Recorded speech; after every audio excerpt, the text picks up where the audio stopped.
ஒரு காலத்தில் ரஹீம் என்றோர் வாழ்ந்து வந்தார். ரஹீம் ஒரே ஒரு விஷயத்திற்காக அறியப்பட்டிருந்தார். அது அவருடைய கோபம். அவருடைய மனைவி உப்பையும் உணவையும் கொடுக்க மறந்தால் அவர் கத்துவார். வெளியே குழந்தைகள் சிரித்தால் கூட ஒரு கணமாவது அமைதியாக இருக்க முடியாதா என்று ரஹீம் கத்துவார். பிரச்சனைதான் அல்ல, இந்த உலகம்தான் என்று அவர் நம்பினார்.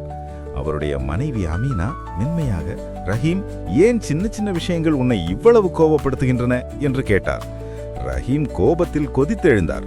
மக்கள் எப்படி நடந்து கொள்ள வேண்டும் என்பதை கற்றுக்கொள்ள வேண்டும். அவர்கள் என்னை மதிக்கவில்லை என்றால் நான் எப்படி அமைதியாக இருக்க முடியும் என்று நம்பினான்.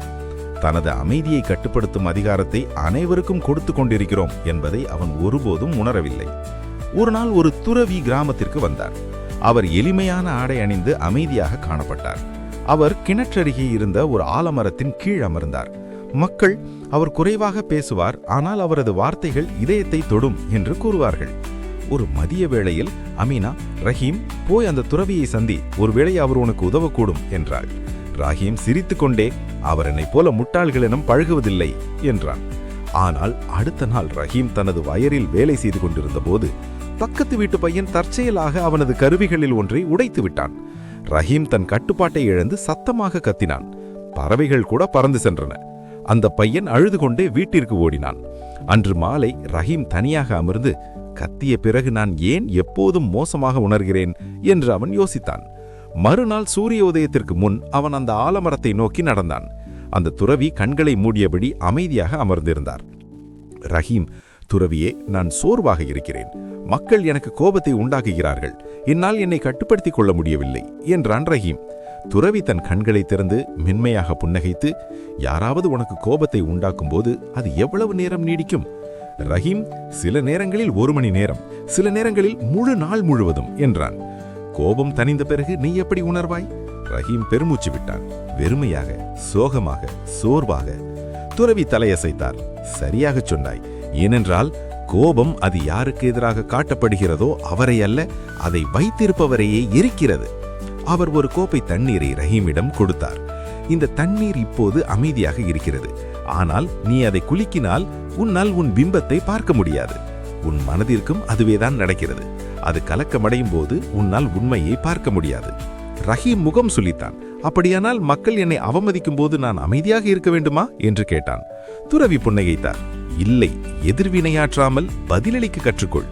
இரண்டிற்கும் பெரிய வித்தியாசம் இருக்கிறது. ஒருவர் உங்கள் மீது மண்ணை வீசும்போது நீங்கள் அதை பிடிக்கலாம் அல்லது ஒதுங்கி நிற்கலாம். அந்த தேர்வு உங்களுடையது. மறுநாள் காலை துறவி ரஹீமிடம் ஒரு பானை தண்ணீரும் ஒரு கைப்பிடி மணலும் கொண்டு வர சொன்னார். ரஹீம் சொன்னபடியே செய்தான். இப்போது தண்ணீரை கொதிக்க வை என்றார் துறவி. தண்ணீர் கொதித்ததும் துறவி கேட்டார், இப்போது உன்னால் அதை தொட முடியுமா? ரஹீம் பதிலளித்தான், நிச்சயமாக முடியாது, அது மிகவும் சூடாக இருக்கிறது. துறவி புன்னகைத்தார். அது கோபம். உணர்ச்சிகள் கொதிக்கும் போது உன்னால் அமைதியை தொட முடியாது. பிறகு அவர் ஒரு கரண்டி மணலை பானையில் போட்டார். மணல் தண்ணீரை கலங்கச் செய்கிறது. நீங்கள் எதிர்வினையாற்றும் போது உங்கள் மனம் அப்படிதான் இருக்கும். அவர் தண்ணீரை ஒரு கிண்ணத்தில் ஊற்றினார். கொஞ்ச நேரத்திற்கு பிறகு மணல் அடியில் தங்கி தண்ணீர் மீண்டும் தெளிவடைந்தது. நீங்கள் எதிர்வினையாற்றுவதை நிறுத்தும் போது இதுதான் நடக்கிறது என்றார் துறவி. உங்கள் மனம் அமைதியடைகிறது. நீங்கள் மீண்டும் வாழ்க்கையை தெளிவாக பார்க்கிறீர்கள். ரஹீம் அமைதியாக அமர்ந்திருந்தான். இத்தனை ஆண்டுகளாக தனக்கான தண்ணீரை தானே கொதிக்க வைத்துக் கொண்டிருந்ததை அவன் உணர்ந்தான். அடுத்த சில நாட்களுக்கு ரஹீம் அமைதியாக இருக்க பழகினான். யாராவது அவனை எரிச்சல் ஊட்டும் போது அவன் ஒரு பெருமூச்சு விட்டு, ஓரமைனில் அழுக்கை பிடித்துக் கொள்ளாதே என்று துறவியின் வார்த்தைகளை நினைவு கூர்ந்தான். இறுதியில் அது கடினமாக இருந்தது. அவனது பழைய பழக்கங்கள் எதிர்த்து போராடின. ஒரு மதியம் சந்தையில் ஒரு வியாபாரி அவனை ஏமாற்ற முயற்சித்தான். ரஹீமுக்கு கோபம் பொங்கியது. அவன் கத்த விரும்பினான், ஆனால் தன்னை அடக்கிக் கொண்டான்.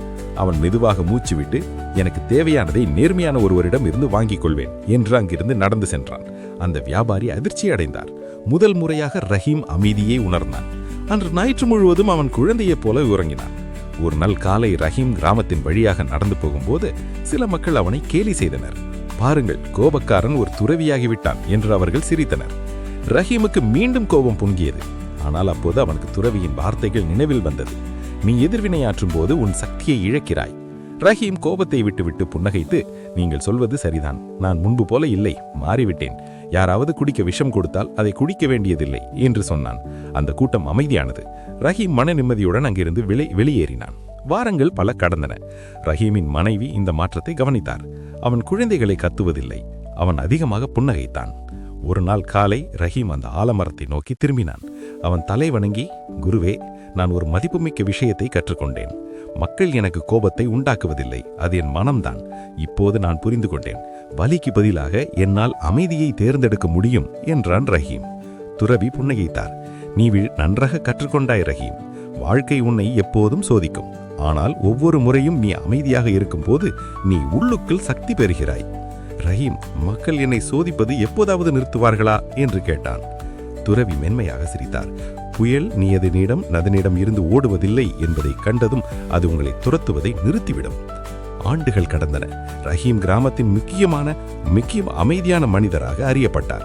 யாராவது மனவருத்தத்தில் இருந்தால் அவரிடம் ஆலோசனை கேட்க வருவார்கள். அவர் எப்போதும் சொல்வார், அமைதி என்பது வெளியே உள்ள மௌனத்தில் அல்ல, உள்ளே உள்ள மௌனத்தில் தான் இருக்கிறது. ஒரு நாள் ஒரு சிறுவன் ரஹீமிடம் கேட்டான், ரஹீம் மாமா, மக்கள் இன்னும் உங்களை கோபப்படுத்துகின்றனவா? ரஹீம் புன்னகைத்தார். சில நேரங்களில் அவர்கள் முயற்சிப்பார்கள்.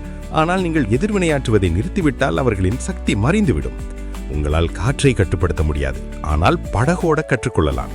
அவர் மலைகளை பார்த்து, நான் எதிர்வினையாற்றுவதை நிறுத்திய போது நான் வாழ ஆரம்பித்தேன் என்றார். மக்கள் காயப்படுத்தும் விஷயங்களை சொல்வதை நம்மால் தடுக்க முடியாது. பிரச்சனைகள் வருவதை நம்மால் தடுக்க முடியாது. ஆனால் நமது அமைதியை கிரீடுவதற்கான சக்தியை அவற்றுக்கு கொடுப்பதை நம்மால் நிறுத்த முடியும். ஒவ்வொரு எதிர்வினையும் ஒரு தேர்வு. ஒவ்வொரு அமைதியின் கணமும் சக்தி. தனது எதிர்வினையை கட்டுப்படுத்துபவரே தனது வாழ்க்கையை கட்டுப்படுத்துகிறார். எனவே அடுத்த முறை யாராவது உங்கள் அமைதியை கெடுக்க முயற்சித்தால் புன்னகைத்து, நான் அழுக்கை பிடிக்க மாட்டேன் என்று மெதுவாக சொல்லுங்கள். உங்களால் உலகத்தை கட்டுப்படுத்த முடியாது, ஆனால் அதற்கு உங்கள் எதிர்வினையை கட்டுப்படுத்த முடியும்.